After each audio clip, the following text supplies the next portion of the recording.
Snežen božični večer. V hiši družine Štalbaum je vladalo praznično vzdušje. Klara in njena mati sta se pripravljali na praznovanje in na sprejem gostov. Veliko božično drevo je segalo skoraj do stropa in bilo okrašeno z bleščečimi okraski, trakovi in pisanimi lučkami, ki so prostor napolnile s toplino. Klara je z navdušenjem opazovala darila, a še bolj kot daril se je veselila čarovnega večera, ko se zdi, da je prav vse mogoče. Na gostijo sta prišli tudi njeni dve prijateljici. V veliki vreči je vsaka našla darilo zase, le za Klaro v njej ni bilo ničesar. V tistem trenutku se je mama spomnila na hrestača, ki je zamival kot smrekico in ga podarila Klari. Deklica je takoj začutila, da je hrestač nekaj posebnega, pa ne zaradi videza, temveč zaradi občutka, da ni le navadna igrača. Tudi prijateljici sta ga želeli imeti, zato sta ji ga poskušali vzeti, a Klari je uspelo hrestača iztrgati iz njunih rok. Ko pa so gostje odšli in je hiša potihnila, je bila Klara že zelo utrujena. Mati jo je pospremila v posteljo, ob njeno posteljo postavila hrestača in Klara je kmalu mirno zaspala. Tedaj pa se je zgodilo nekaj nenavadnega. Ura je odbila polnoč in v sobo je stopila sladkorna vila. Začarala je leseno lutko in jo odnesla s seboj. V naslednjem trenutku se je Klara prebudila in opazila, da hrestača ni več ob njej. Hitro je vstala in stekla za njim neznano.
Kmalu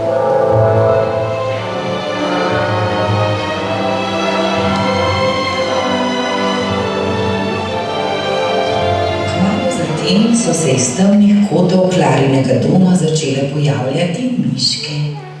Najprej tiho, nato vse bolj pogumno.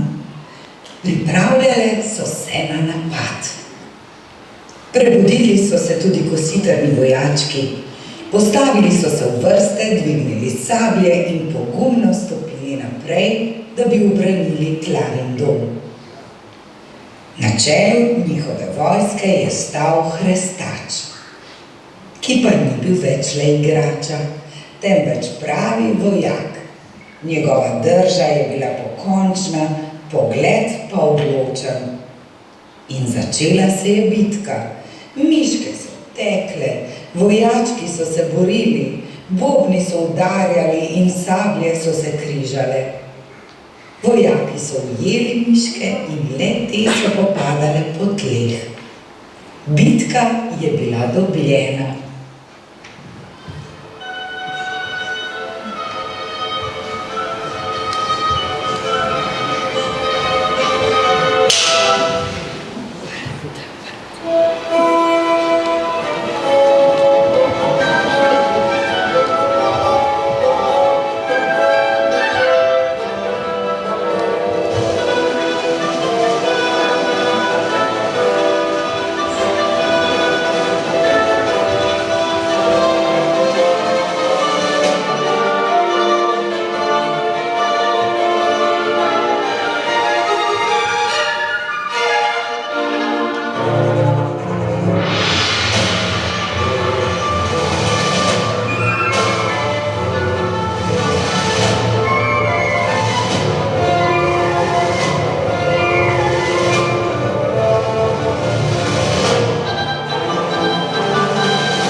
Klara je medtem še vedno iskala Hrestača.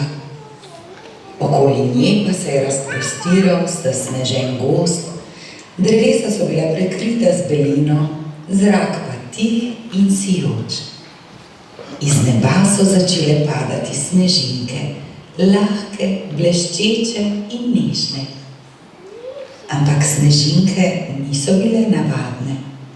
Oživele so in zaplesale čudoviti ples. Opazovala je otroke, ki so se igrali v snegu, nato pa končno zagledala Hrestača. Prijela ga je za roko in skupaj sta se pridružila otrokom v snegu. Skupaj so zaplesali. Po plesu sta se odpravila naprej in prispela v sladkorno deželo. Tam ju je sprejela sladkorna vila, ki je v Klarino čast pripravila slavje. Plesali so različni plesalci. Vse je bilo polno barv, glasbe in sladkosti. Klara se je počutila srečno, lahkotno in tudi varno.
Po dolgem slavju je Klara začutila utrujenost.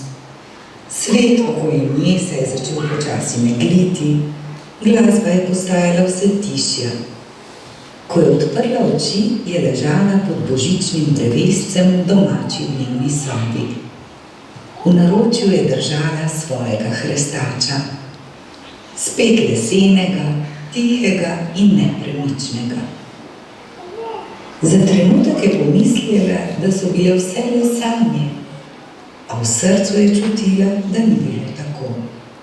Spomnila se je bitke, poguma, plesa snežink in sladkorne dežele. Občutki so bili preveč resnični, da bi jih lahko pozabila. Svet se je prebudil v navadno jutro, Klara pa je vedela, da ji bo ta božični večer zavedno ostal v spominu.